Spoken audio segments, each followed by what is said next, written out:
محمد زید pharmacy Nagar کو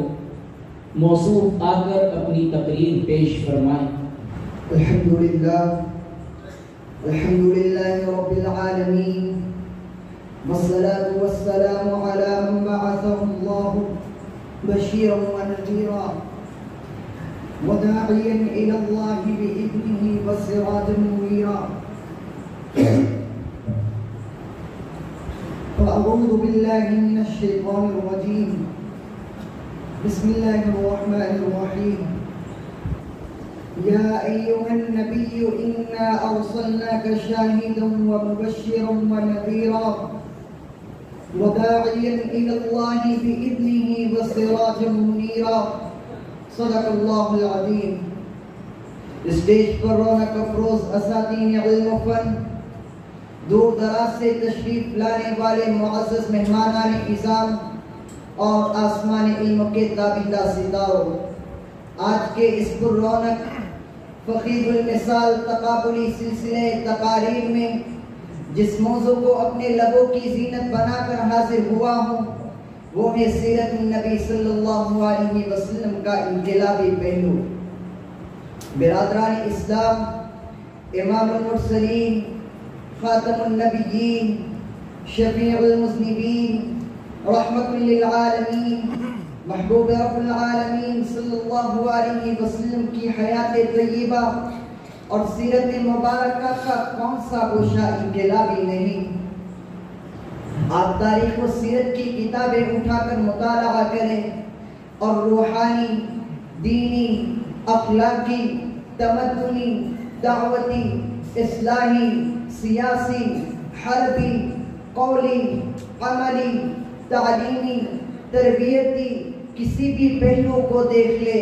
ہر پہلو انقلاب آفری ہے، مکمل و متلل ہے، آیا وہ بیاں ہے۔ نبوت و رسالت سے پہلے کی زندگی ہو یا نبوت و رسالت کے بعد کی زندگی، جلوت و خلوت کی زندگی ہو یا سفر و حضر کی زندگی،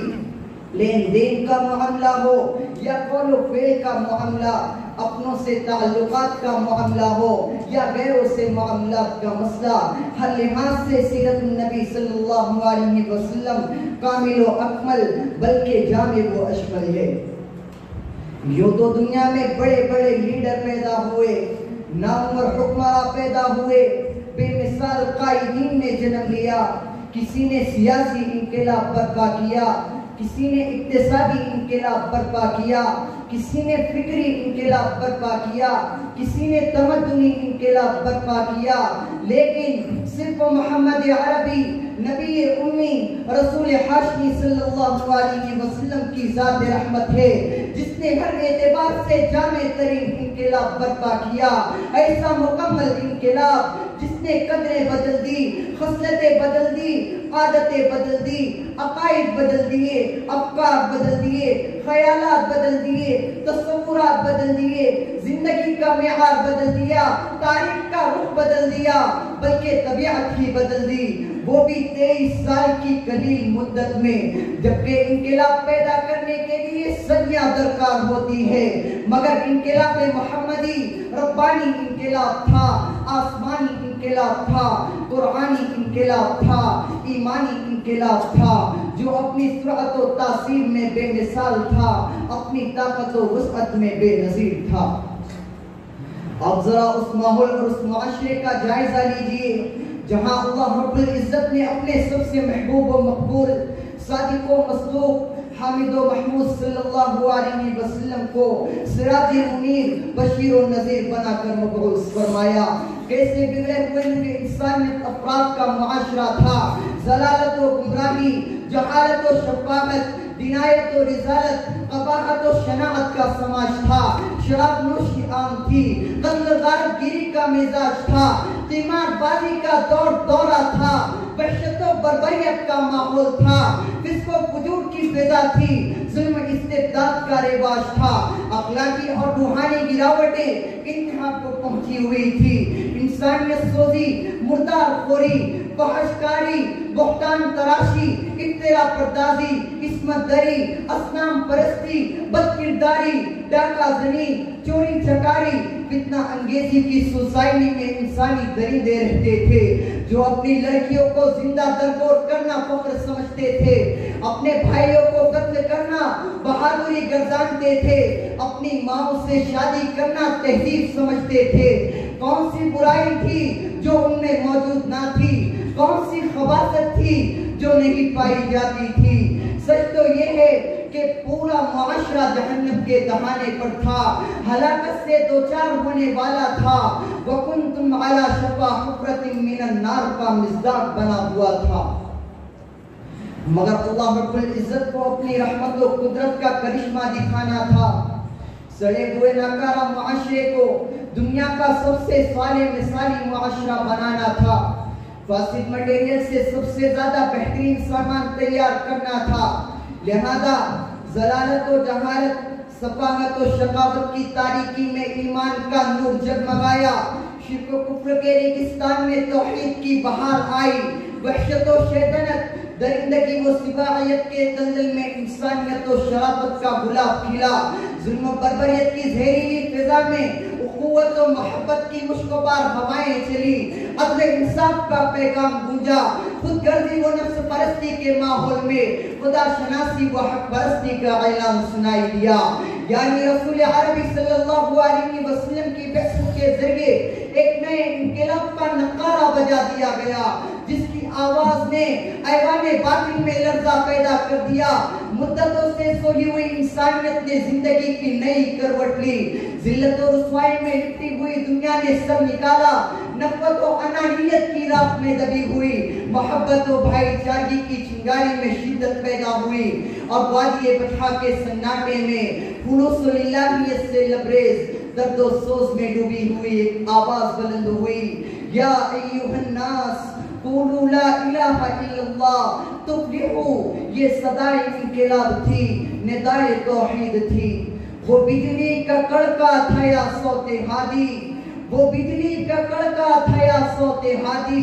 عرب کی زمین جس نے ساری ہلا دی۔ ملت اسلامیہ کے پاسبانوں، دنیا نے رسول عربی صلی اللہ علیہ وسلم کی انقلابی دعوت کی انقلاب آفرینی کا مشاہدہ کیا کہ وہی سہارا نشین شتر سوار لٹیرے جو تہذیب و تمدن سے نابلد تھے، محبت و مساوات کے جذبے سے عاری تھے، اخلاق و کردار کی دولت سے محروم تھے، پیار و محبت کے احساس سے ناواقف تھے، جب نئے توحید سے سرشار ہو کر دربار رسالت کے حاضر باش بن گئے، لات و حبل کے سامنے جھکنے کی بجائے خدا وحدہ کے آگے سر سجود ہو گئے، نفرت و عداوت سے نکل کر محبت و اخوت کے بندھن میں بن گئے، تو اللہ تعالیٰ نے ان کو نجوم ہدایت بنا دیا، جہاں بانی کو حکمرانی کا نمونہ بنا دیا، صلاح و تقوی کا پیکر بنا دیا، اتحاد و اتفاق کا پیکر بنا دیا، ان کو انسان کامل بنا دیا، ان کی زندگی کا رخ بدل دیا، سوچنے کا انداز بدل دیا، اسلام نے ان کی شخصیت بدل دی، رسول اللہ صلی اللہ علیہ وسلم کی تربیت نے ان کی طبیعت بدل دی، رہزن رہبر بن گئے، گمراہ منارے نور بن گئے، جاہل معلم انسانیت بن گئے، خوخار انسانیت کے پاسبان بن گئے، بددیانت امانتدار بن گئے، شتر سوار قوموں کے رہنما بن گئے، اس لیے کہ رسول اللہ صلی اللہ علیہ وسلم نے ان کی زندگی میں انقلاب پیدا کر دیا تھا، ایسا انقلاب جس نے ہر فرد کو انقلاب آفری بنا دیا تھا، ایک ایک فرد نے نسلوں کی اصلاح کر دی، ایک ایک صحابی رسول نے پورے علاقے کی اصلاح کر دی، قوموں کی تاریخ بدل دی، امتوں کی زندگی بدل دی، جو اس شعر کے حقیقی مصداق تھے، افراد کے ہاتھوں میں ہے اقوام کی تقدیر، ہر فرد ہے ملت کے مقدر کا ستارہ۔ مسلمانوں، تم انقلابی امت ہو، تم نے حالات کا رخ موڑا ہے، یہ کیا بے وقوفی ہے کہ دین کی بجائے دنیا کا سودا کر لیا ہے،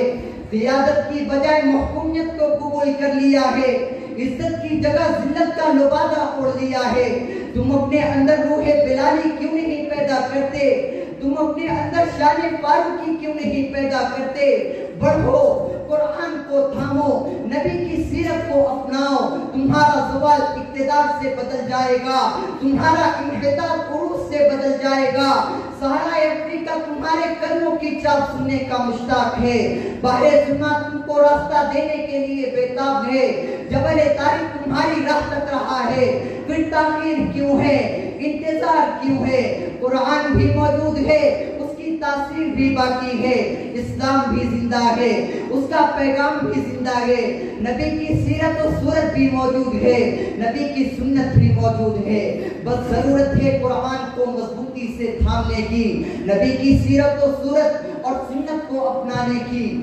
کیونکہ دو جہاں کی کامیابی گر تجھے درکار ہے، ان کا دامن تھام لے جن کا محمد نام ہے۔ وآخر دعوانا ان الحمدللہ رب العالمین۔